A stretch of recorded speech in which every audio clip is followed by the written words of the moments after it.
से आगे वाले व्यंजन के ऊपर चला जाता है। ठीक है, यदि र में स्वर नहीं है, क्या नहीं है, स्वर नहीं है, तो यह अपने से आगे वाले व्यंजन के ऊपर चला जाता है। जैसे कर्म, ये र ऊपर चलाते हैं। वर्ष, ये कहाँ चला गया, ऊपर।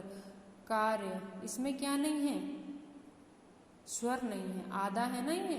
ठीक है, आधा र है तो ये कहाँ चला गया, ऊपर। ठीक है ना।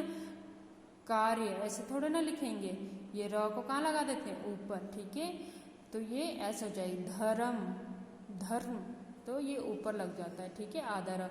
यदि र से पहले स्वर रहित व्यंजन आए तो इसका रूप नीचे र, पदेन वाले र में हो जाता है। ठीक है, जैसे कर्म।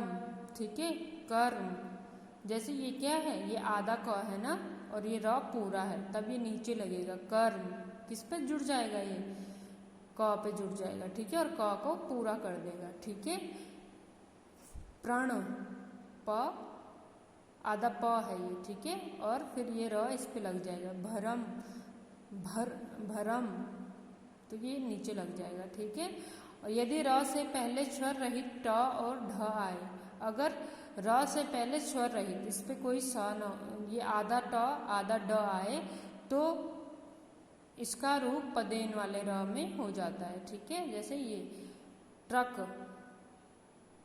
तो ये ट आधा है ना, तो ये इसके नीचे दो में आ जाएगा। ठीक है, ट्रेन, तो ये नीचे आ जाएगा। ट्राम, तो ट्राम।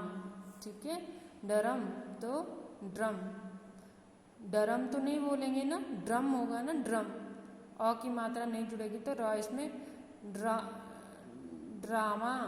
ठीक है, डरामा थोड़े ना बोलेंगे, क्या बोलेंगे, ड्रामा बोलेंगे ना, आधा ड है तो ड्रामा ऐसे लिखेंगे। ठीक है, डरेस थोड़े ना बोलेंगे, क्या बोलेंगे, ड्रेस बोलेंगे ना, डरेस नहीं बोलेंगे, पूरा ड नहीं है, आधा ड है तो ड्रेस। ठीक है, ये आपका सेकंड चैप्टर हो चुका है। अब ये आप मेरे साथ दोहराएंगे।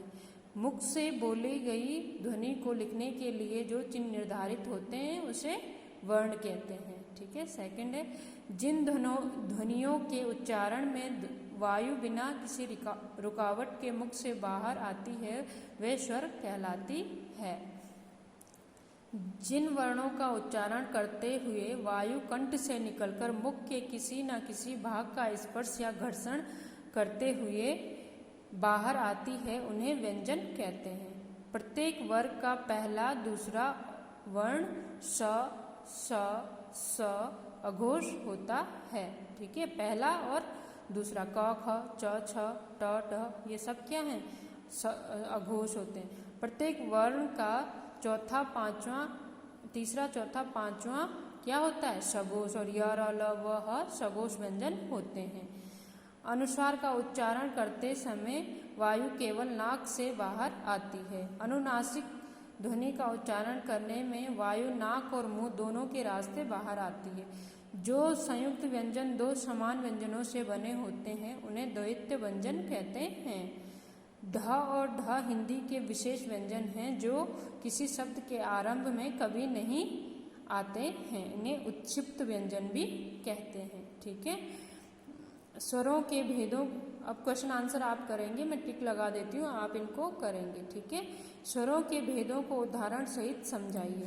तो आपने स्वर कितने प्रकार के होते हैं, दो प्रकार के, यहाँ से लिखोगे, फर्स्ट क्वेश्चन का आंसर यहाँ से हो जाएगा और यहाँ तक। ठीक है, हिंदी में स्वरों के दो, हर्ष स्वर और दीर्घ स्वर। ठीक है बच्चों, अब नेक्स्ट है व्यंजनों के कितने भेद होते हैं उनके नाम लिखिए। ठीक है, तो सेकंड क्वेश्चन का आंसर आपका यहाँ से, व्यंजनों के भेद, तो व्यंजन के 3 भेद होते हैं।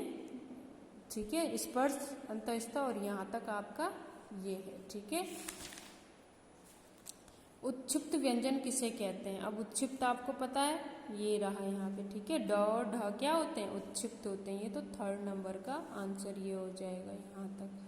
ठीक है, और द्वैत व्यंजनों को उदाहरण के साथ समझाइए। अब द्वैत व्यंजन है तो ये द्वैत व्यंजन है। ठीक है, यहाँ से और यहाँ तक आप पूरा इस द्वैत व्यंजन को लिख लोगे। ठीक है, 4th क्वेश्चन का आंसर हो गया। और ख,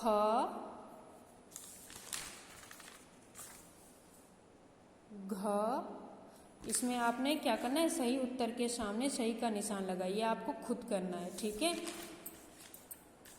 और अंतर स्पष्ट कीजिए, ये भी आपको खुद करना है, ठीक है। स्वर और व्यंजन में क्या अंतर है, आप स्वर और व्यंजन को अलग अलग बॉक्स में बनाओगे और फिर इनमें अंतर स्पष्ट करोगे। अल्पप्राण और महाप्राण, अघोष और सघोष, अनुस्वार और अनुनासिक, इनमें आप क्या कराओगे, बॉक्स बनाओगे और अंतर स्पष्ट करोगे। और अच्छी हैंड राइटिंग में करना बच्चों।